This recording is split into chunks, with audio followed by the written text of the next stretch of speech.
Hola a todos, estamos en directo y vamos a hablar con un filósofo. Hoy vamos a hablar con Eduardo Infante.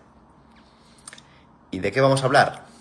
Vamos a hablar de filosofía, pero vamos a hablar de la verdadera filosofía. Y ya está aquí, así que vamos a comenzar.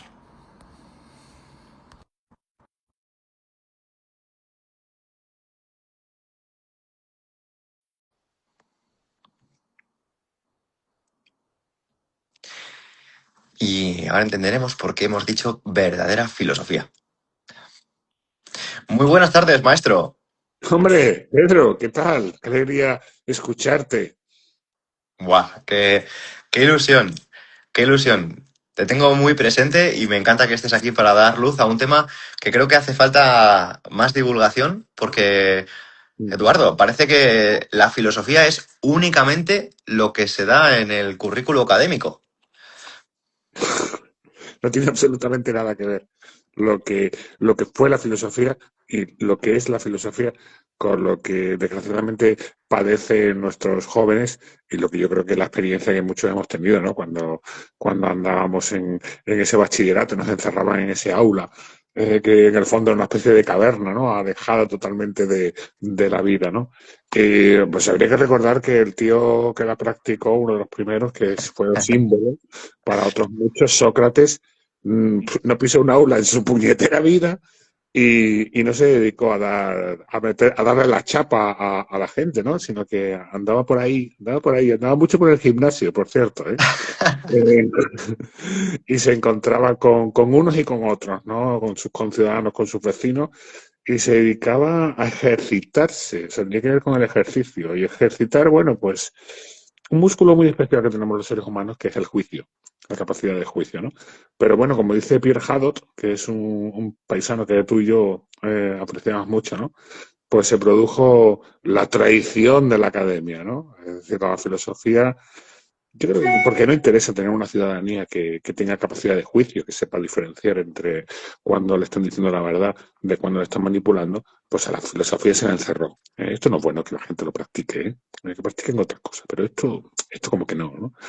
Y, y bueno, efectivamente, pues se descuidó totalmente, ¿no? Se le arrebató al pueblo, de tal manera que hoy en día, pues un joven sabe perfectamente quién es Kant, sabe algo de lo que escribió, pero no tiene ni puñetera idea de qué hacer con la libertad, que es precisamente sobre lo que reflexionó Kant. Yo suelo decir que en el fondo es, fíjate, como si la filosofía es una práctica, es un ejercicio, ¿no? Y yo lo comparo con la cocina. Entonces, como si hubiéramos reducido la cocina, como si hubieran pasado los años, los siglos, ¿no? Y de repente en una sociedad futura, donde la gente ya no cocina, sino simplemente se alimenta de productos ultraprocesados, ¿no? Sí, De precocinados. repente, efectivamente, piense que la cocina es la crítica gastronómica, ¿no? Y que cocinar tiene, porque como lo único que ha quedado son los discursos, ¿no? Han quedado los papeles, los escritos, que la gente piense efectivamente que cocinar no tiene, es simplemente haber leído reseñas, ¿no? De, de recetas, ¿no? Memorizar recetas, ¿no? Pero que no haya, que nunca, ¿no? Haya sentido, ¿no? La maravilla de ponerse entre fogones, de mancharse las manos, ¿no? De saborear, ¿no? Entonces, algo así es lo que desgraciadamente ha pasado con la filosofía, ¿no? Pero la filosofía, y aquí termino porque podría estar aquí años y No, años. no, no, es de maravilla y creo que has hecho una introducción de 10 para que las personas entiendan de primera mano por un auténtico filósofo algo que les va a ayudar a mejorar su vida. Porque, Eduardo, hay un punto que, que quiero desarrollar, o sea, me gustaría que nos desarrollaras, que hablaras sobre ello, porque, claro, parece que he dicho mejorar nuestra vida y lo he dicho como de una forma abstracta, ¿no? Como si no tuviese practicidad y nada más lejos. Y luego, por otra parte, quiero hilarlo con un tema que me parece muy valioso, muy interesante, y es que si te das cuenta, ahora vivimos en un mundo que está floreciendo ahora mismo una parte como más espiritual. O sea, que ahora mismo vemos mucha espiritualidad, vemos a mucha gente hablando de espiritualidad. Y este tema Cuando realmente la verdadera espiritualidad, además has citado a un filósofo maravilloso que tiene libros excelentes que lo explica de una forma fantástica, que es Pierre Hadot, cómo la filosofía y la espiritualidad y el alma van de la mano. Mm, ujú. Bueno, es que vivir filosóficamente no significa leer mucho, sino ejercitarse mucho. Y de eso tú sabes bastante, ¿no? Igual que nadie se vuelve atleta leyendo manuales de gimnasia, tampoco uno se convierte en filósofo por leer a Platón, sino hay que hacer lo que hacía Platón, joder, que, que es entrenar. ¿Eh? Eh, y efectivamente, ese entrenamiento es un entrenamiento de una parte de nuestro ser, ¿eh? Que está totalmente unido, no se puede desligar, ¿no? Que es el espíritu. ¿Eh?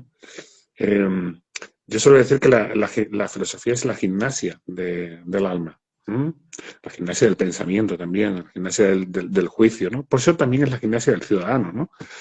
Eh, los griegos se dieron cuenta efectivamente que la democracia no puede funcionar si no es ejercida y ejercitada por ciudadanos competentes, ¿eh? Y que esos ciudadanos, para llegar a ser competentes, tienen que entrenarse, ¿no?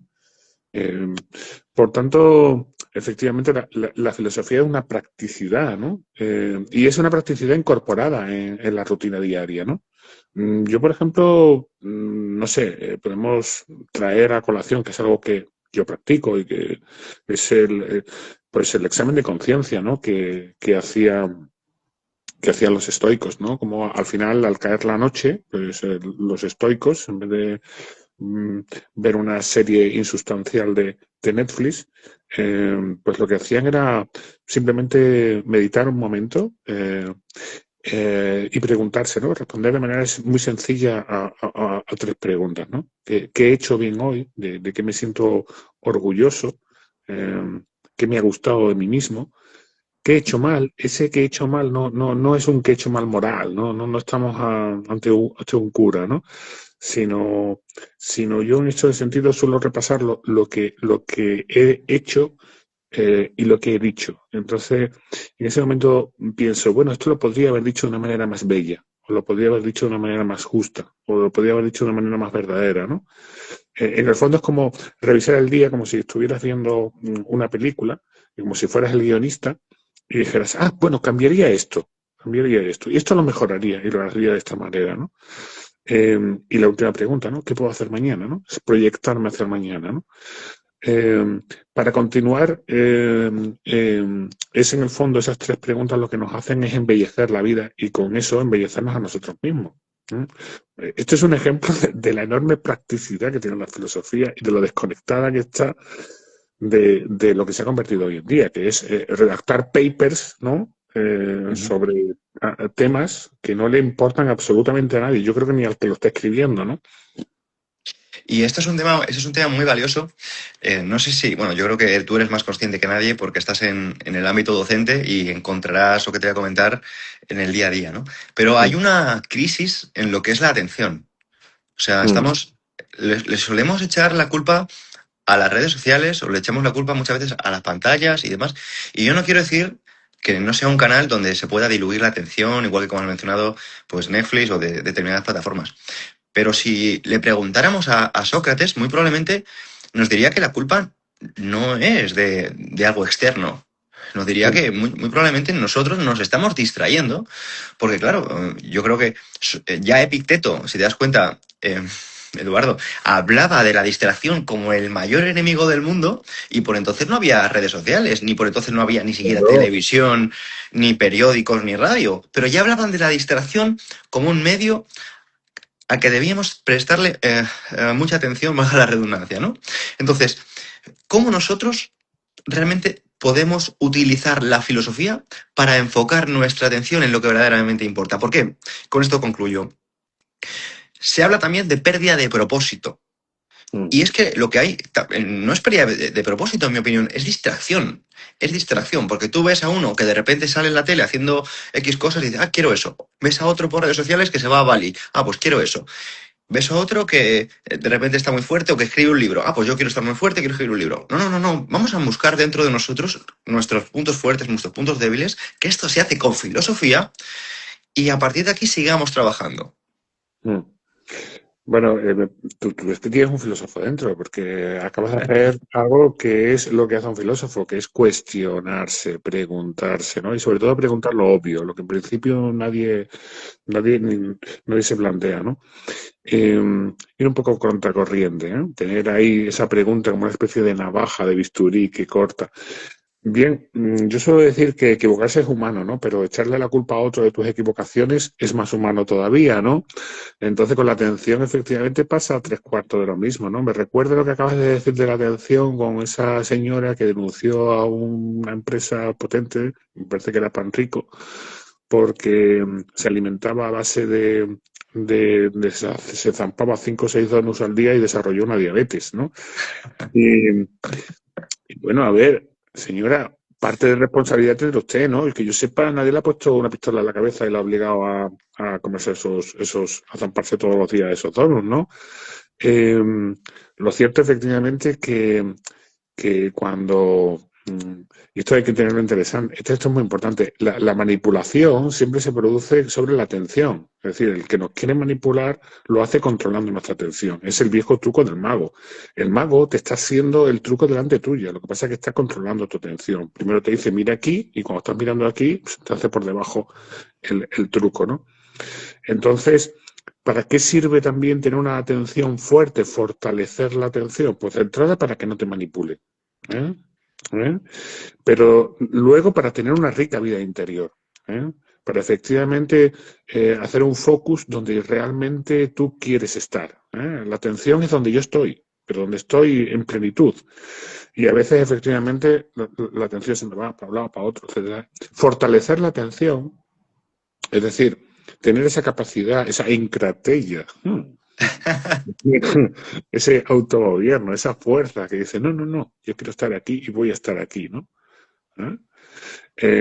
Eso es algo que se va consiguiendo también con ejercicio. Es decir, la filosofía también era una práctica de la atención. Por ejemplo, la lectura era un ejercicio. Es decir, cuando se leía, no solo se leían, por así decirlo, era una asimilación de contenidos, sino que la propia lectura era una manera de fortalecer la atención. ¿Eh? Era una forma de meditación, si queréis que se quede más así, ¿no? Mira, me gustaría dar un tip, me gustaría dar un tip a nuestros oyentes que están aquí, que va justo de la mano de lo que estás comentando. La lectura no es solo a día de hoy para aprender y para tener la posibilidad de mejorar nuestro vocabulario, para mejorar nuestros conocimientos, para ser personas mucho más cultivadas, sino es un vehículo excelente para focalizar nuestra atención, para hacer una sola cosa a la vez. Aunque sea un Efectivamente. libro, mira, yo ahora mismo, Eduardo, me estoy leyendo un libro de fantasía tochísimo y lo estoy disfrutando, pero ya no solo eso, porque estoy sabiendo que aun siendo de fantasía, estoy focalizando mi atención, estoy entrenando mi concentración y es algo que de verdad me hace sentir muy bien. Eso sin duda, además la neurociencia lo corrobora, ¿no? Es decir, cómo se fortalece nuestro cerebro, cómo se crean nuevas sinapsis y cómo en el fondo se desarrolla nuestra cognición, ¿no? No hay mejor ejercicio cognitivo que leer. Da igual lo que uno lea. Hombre, si lee encima algo que le engrandece el alma, pues mucho mejor, ¿no? Pero leer es una cosa sanísima, o sea, deberíamos incorporarlo como un ejercicio dentro de nuestra vida. Sí, de la misma manera que nos lavamos los dientes, pues también incluso por higiene deberíamos leer, ¿no? Es tremendo. Yo recuerdo, estuve asistiendo a la presentación de un estudio que se hizo aquí, bueno, se presentó aquí en la Universidad de Cantabria, en la Universidad de Santander, pero participaron en varias universidades. Y lo que se había hecho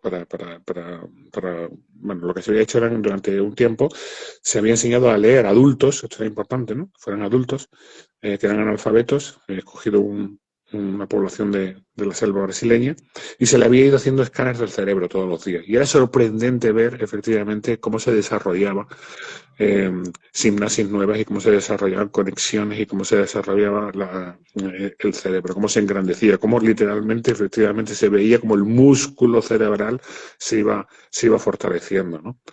Incluso tenemos una base material, ¿no? Para, para evidenciar eso, ¿no? Pero bueno, a mí también me gustaría decir que, y algo habías comentado, que es fundamental que separemos la filosofía, aunque yo reivindico mucho que la filosofía es práctica, que filosofar tiene que estar conectado con la vida, que la filosofía debe servirnos para vivir mejor, para vivir con más intensidad, para desarrollarnos, ¿no? Es importante no confundir a la filosofía con otras cosas, ¿no? Yo suelo decir que hay que sacar la filosofía a la calle, pero desde luego lo que no hay que hacer es poner a la filosofía a hacer la calle. No hay que prostituir a la filosofía, ¿no? La filosofía no es autoayuda. ¿Mm? La autoayuda suele vendernos, ¿no? Certezas rápidas, ¿no? 10 pasos para ser feliz, 5 claves para vencer el miedo, ¿no? Te promete fórmulas mágicas y la filosofía, en cambio, tiene que incomodar, tiene que incomodar, tiene que hacerte sudar, ¿eh? Tiene que hacerte, efectivamente, como la buena gimnasia, tiene que al principio doler, tiene que doler, ¿no? Porque la filosofía no busca darte recetas, sino enseñarte a pensar por ti mismo. No te dice que tienes que pensar, sino te obliga a pensar, ¿no? Sócrates no iba por ahí dando respuesta. Solo ayudaba precisamente a que los otros, en el diálogo con él, en el ejercicio con él, pariesen sus propias respuestas, ¿no? Y esa es la gran diferencia, porque la autoayuda te infantiliza, te trata como un niño imbécil, pequeño, dándote 5 cositas para mejorar tu vida, ¿no? La filosofía es lo contrario. La filosofía, la de verdad, te tiene que emancipar, te tiene que hacer libre, ¿eh? La primera, la autoayuda, te promete una vida tranquila, pero la filosofía lo que hace es ayudarte a afrontar la vida con lucidez, aunque duela. Que bueno, estabas hablando del dolor y hay un Uh término que tenían los sabios y es el ponos. -huh. Y este es buenísimo porque yo lo enlazo a dejar de ver el dolor como algo negativo. Uh -huh. Porque el dolor es el dolor. Uh -huh. Pero una cosa es el dolor y otra cosa es el juicio que le ponemos al dolor. Uh -huh. Y también me gusta unirlo a otro concepto que es el sacrificio. Que al final, si te das cuenta, a nivel semántico, sacri, sagrado, ficio, Sagrado, efectivamente, hacer. O oh, sea, Dios, ¿no? sacri, sagrado, ficio, hacer. O sea, estamos Sí. haciendo algo sagrado. O sea, cuando nos sacrificamos, cuando hacemos algo que no nos gusta, algo que nos duele, algo que nos molesta, que nos incomoda, ostras, es que es un ejercicio espiritual. Es un ejercicio espiritual. Es como muchas veces se dice todo lo que se sacrifican los padres por los hijos. O sea, es que es un acto de amor. Estamos Sí. hablando de que a veces nos quedamos tanto en la superficie y en el juicio rápido y en lo incómodo que, jope, es que es normal que a muchas personas no les vaya bien. Si es que no entienden algo que es sagrado. Es que me acabas de... Por eso me encanta hablar contigo, porque tú explotas mi cabeza y ahora Igualmente.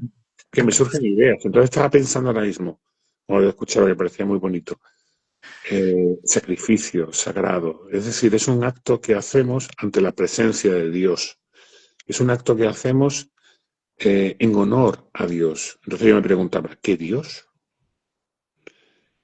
Y me recordó a Píndaro, nosotros. Es decir, en el momento efectivamente en el que traspasamos nuestros propios límites, cuando somos capaces de enfrentar ese dolor, cuando somos capaces de ponerlo al servicio de la virtud, del mejoramiento, el hombre no es un Dios, pero está llamado a ser Dios. Es decir, lo tremendo, como decía Aristóteles, es que el hombre está a mitad de camino entre el animal y los dioses, pero efectivamente nosotros estamos llamando a perfeccionarnos, ¿no? A mejorarnos. Entonces, el sacrificio nos endiosa, ¿eh? Nos convierte efectivamente en dioses, ¿no? De esto hablan mucho precisamente los cínicos, ¿no? De convertirse uno en su propio Dios, ¿no? De imitar a los dioses, ¿no? Y decía, ¿por qué? No imites a los hombres, imitas a los dioses. Eh, busca alto, ¿no? Imita a los grandes, ¿no? ¿Y qué tienen Bueno, los dioses? Los dioses lo que tienen, y era lo que buscaban los cínicos precisamente, lo que deberían buscar, es que no siguen la voluntad de otro. bueno, pero si es que además, Eduardo, esto que estás comentando, que dices que yo te estimulo, pero mira, ¿sabes lo que me acabas de recordar? ¿Qué Ujú. es lo que genera el orden social? Es que ya no es una cosa de uno mismo. Porque ahora mismo habrá personas que nos estén escuchando y dirán, pero uy, esto de aspirar a ser Dios, esto de aspirar a ser Dios, pero ¿qué están diciendo estos señores? Bueno, ¿por qué debemos aspirar a tener unos valores divinos? Pues muy sencillo, por puro orden social. Me explico. Mira, el Marqués de Sade, Ujú. para hablar aquí realmente con peso, S- em, uno de los puntos por los que generaba decadencia humana es porque sus valores no eran valores divinos, eran valores humanos. Ujú, Valores humanos como el placer, como ujú. la comodidad, como la pereza. Y cuando nosotros, en lugar de por valores divinos, nos movemos por valores humanos, la sociedad entra en decadencia. Diferencias. Podemos entrar en esclavizar al prójimo, en vejarlo, en utilizarlo, en no respetarlo. Cuando nosotros seguimos valores divinos, cuando un estándar social es un estándar divino, estamos hablando de honradez, de verdad, de honor, de integridad, de humildad, de respeto, de paciencia, de compromiso. El estándar social es distinto. Por tanto, vamos a promover, esto no me acuerdo quién lo decía, si lo bajo, pero decía, si no perseguimos las metas más altas, nos conformaremos con las más bajas. Sin duda, sin duda. Y me has recordado que es una frase mía de cabecera, esa maravillosa de John Stuart Mill, ¿no? Es mejor ser un ser humano insatisfecho que un cerdo satisfecho, ¿no? Es mejor ser Sócrates insatisfecho que un auténtico estúpido satisfecho, ¿no? Es decir, ¿dónde buscamos dónde proyectamos, proyectar hacia adelante, ¿no? ¿Hacia dónde vamos, ¿no? Volvemos a Píndaro, ¿no? Es llegar a ser el que realmente eres, ¿no? Es decir, Bueno, nacemos siendo, pero no nacemos siendo lo que realmente somos, ¿no? Y en el fondo vivir es alcanzar efectivamente esa meta, ¿no? Y aunque no la alcancemos, vivir en el fondo es proyectarnos, ¿eh? Caminar hacia esa meta, caminar hacia nuestras Ítacas, ¿no? Es que hemos nacido para viajar, joder. Hemos nacido para tirarnos al mar. Hemos nacido para explorar, somos exploradores, ¿no? Quedarse toda la vida en Ítaca, entre cabras, ¿sabes? Pues uno puede ser una vida cómoda, pero no es la vida para la que hemos nacido, ¿no?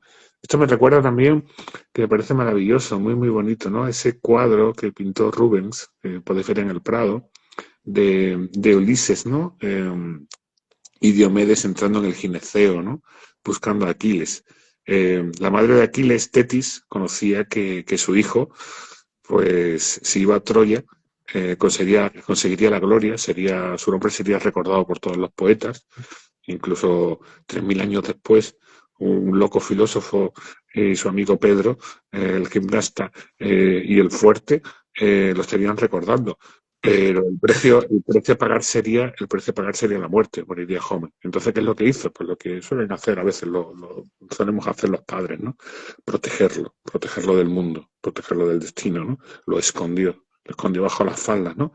Lo metió en el gineceo entre mujeres, lo vistió a Ulises nada más y nada menos, lo vestió de mujer, ¿no? Con faldas, ¿no? Y lo escondió ahí en el interior del gineceo de Licomedes, ¿no? Pero Ulises, que era muy astuto, era muy listo, supo lo que había hecho. ¿Eh? Y entonces se vistió de mercader y entró en el gineceo con un cofre lleno de joyas, ¿no? Y de perfumes. Pero entre las joyas y los perfumes, el cabrón de Ulises, ¿qué es lo que hizo? Meter una espada. Mientras todas las mujeres estaban ahí buscando los collares, probándoselos, echándose los perfumes, Ulises vio la espada, perdón, Aquiles vio la espada, y cuando la tocó por primera vez, cuando sintió el frío de la espada, sintió también el ardor de su alma, y supo efectivamente para lo que había nacido, y ya no había marcha atrás. Sabía que tenía que salir del gineceo, sabía que tenía que ir a Troya. Nosotros tenemos, cada uno de nosotros, tiene que buscar efectivamente el frío de la espada, para que se encienda nuestra alma. qué maravilla. Me encantaría seguir hablando contigo indefinidamente, Eduardo, No, y a mí. pero sé que tienes muchas cosas que hacer, que al final te he raptado un poquito para este breve directo. Y solo decir a los oyentes que nos encontraremos en Encratella, todos los que quieran seguir, ya no solo escuchando a Eduardo, sino participando con él de una forma más activa, que obviamente por aquí no se puede hacer porque el tiempo era muy breve. Y no sé si quieres decir alguna cosa más antes de terminar. Pues que será un placer que nos podamos encontrar todos juntos y practicar y ejercitar juntos la filosofía en Cratella, ¿no? Qué mejor sitio, ¿eh? Qué bueno. Pues muchísimas gracias a todos también por estar aquí y espero que os haya sido de utilidad. Recordemos que la filosofía no es algo únicamente académico, que verdaderamente nació como algo práctico. Sed felices.